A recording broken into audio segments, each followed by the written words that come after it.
the stories that are associated with our deepest moral intuitions are pragmatic truths.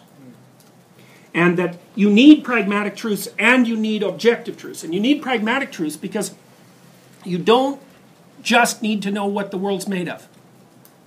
You need to know what to do about the fact that the world's made out of things. And because, you know, human beings are motoric creatures, we act in the world. We act on the world. And so what we need to know is, how is it that you should act on the world? And that is not a question that can be addressed by objective methods. Technically, right? Because it's actually a value question. What should you do? Science, by its very methodology, refuses to answer such questions. And, you know, people confuse the fact that science is value-free, sort of, with the idea that existence is value-free. It's like that's philosophically primitive, I would say, because science was actually set up to get rid of the value, of the subjective value, in its technique. So you can't say, well, we set this thing up to get rid of the value, and look, all the value's gone. It's like, there's no value. It's no. You put that domain out of the range of consideration. That doesn't mean it doesn't exist. It's just a different, it requires a different philosophy, a different outlook, different techniques, different tools, different methods of proof, all of these things. And so part of what we're going to do, I'm going to use objective truth as much as I possibly can, because I think that that a lot of what psychology as a science has been able to offer in the last 100 years is actually extraordinarily useful for elucidating some of the issues that we're going to discuss. Because we really have made some progress in understanding the psyche, you know, especially at a, I would say, at a biological / behavioral level. We've got some pretty solid information. It's not perfect, but it's helpful. Okay, so we're going to draw on a bunch of sources. We're going to draw on stories, we're going to draw on literature, we're going to draw on philosophy, we're going to draw on religion, we're going to draw on mythology, we're going to draw on biology and psychology. And there's this idea, which you should have learned about if you're a psychologist, called multi-method, multi-trait matrix.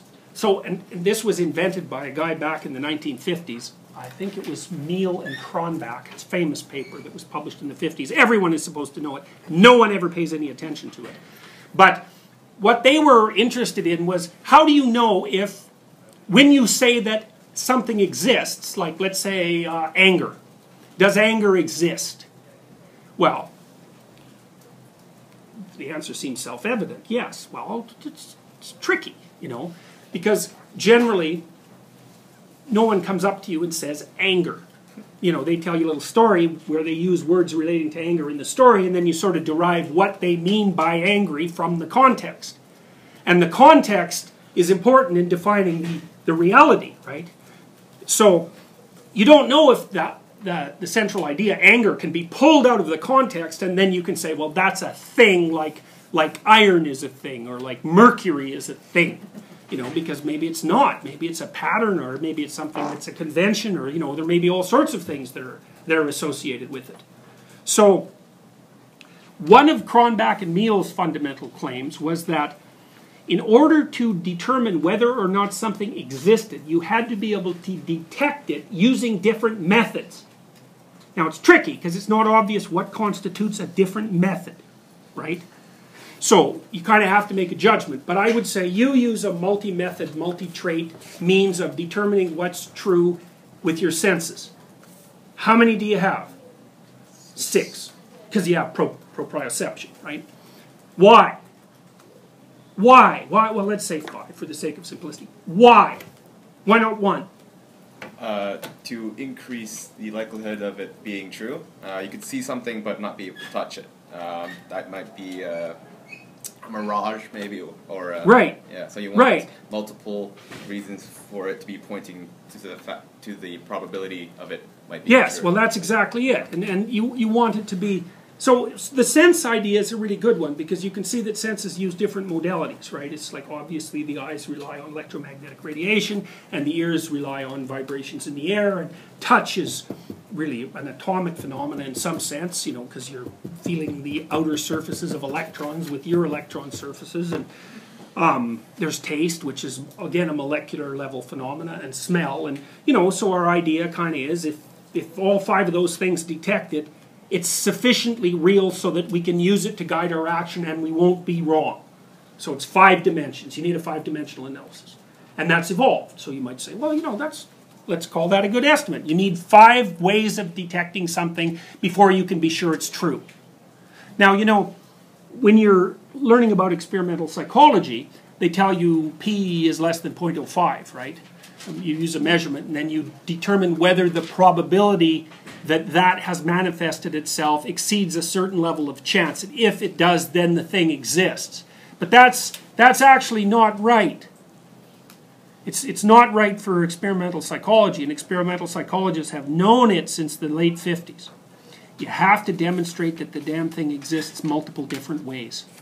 Now, what constitutes a different way can be subject to debate. It's a complicated thing to sort out, but you can kind of figure it out, right? You know, maybe you use a physiological measurement in self-report or something like that, or use self-report in other report, or, you know, and maybe you don't need 5, but you probably need 3 or something like that.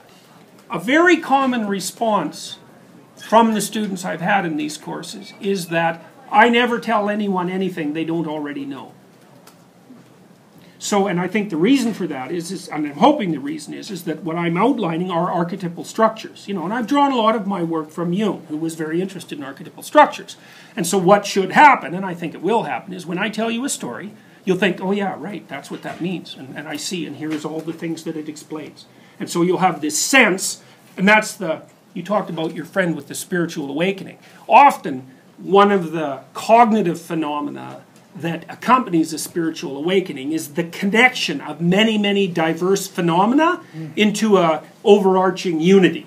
And you feel that like as a radical simplification. It's something like that, a decrease in entropy or something like that. It's a very, very powerful sensation. So, I mean, there's other sources of what you might call spiritual experience as well, but that's certainly one of them. And so you can see, you know, I'll tell you these stories, you can think, oh, well, you know, how does that story manifest itself in your experience? And that's a phenomenological level of truth, right? So the phenomenologists, branch of philosophy, started by Heidegger, not exactly, but let's say extended as well as anyone extended it by Heidegger. Heidegger thought that Western philosophy had gone wrong basically since the time of Socrates, which is, you know, quite a long time. And he said that we became interested in what the world was made of and how we knew things, and what we should have been interested in instead was the nature and quality of being. And what he meant by being isn't the objective world. What he meant by being was the manner in which you have experience. And so there are elements of being that aren't objective elements. And so I would say pain is a phenomenological reality, right? It's not something you can index it objectively, but the index is not the phenomena. And, you know, is your pain real?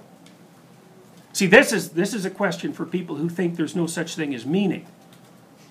Like, you try to argue yourself out of pain and see how far you get. You might think, well, that's not the sort of meaning I meant. It's like, you know, a negative meaning is a place to start, right? Because if something's negative and it's real, it does imply that there's something positive that's real.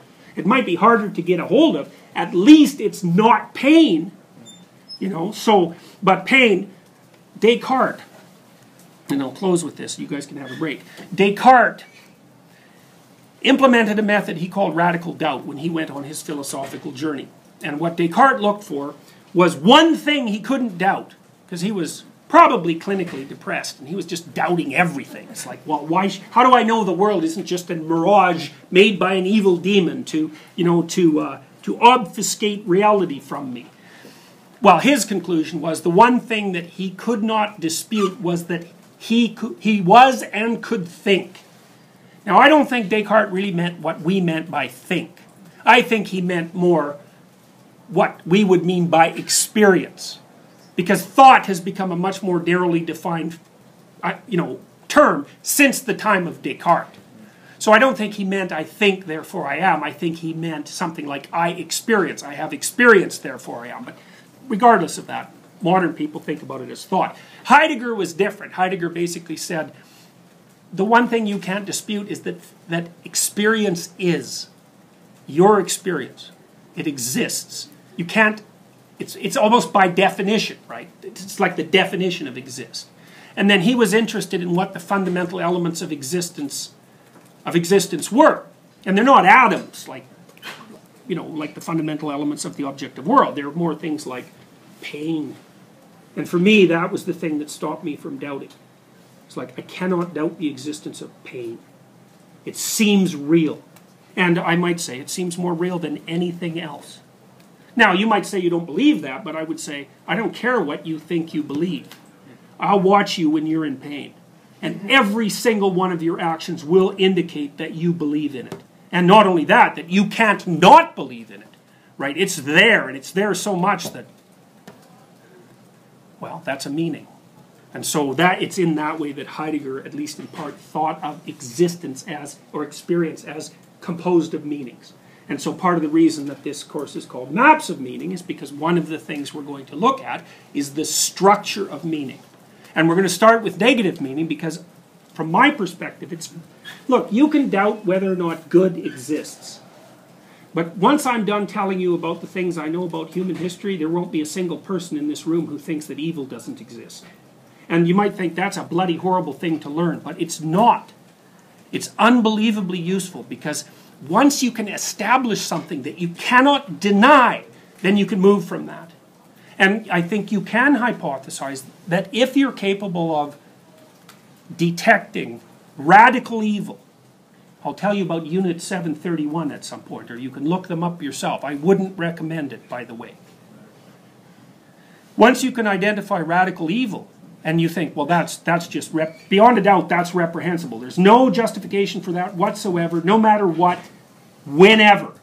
Well, then you've got something to stand on. And you can start thinking, well, what's the absolute opposite of that then? You know, it might be, how is it that you could conduct yourself so that in your sphere of influence, the probability that anything like that would ever happen is reduced to the absolute maximum? Well, that's a reasonable moral question. And I don't think it's something that you can dispense with like a casual nihilism. I don't think a nihilist can dispense with it. Because even nihilists suffer.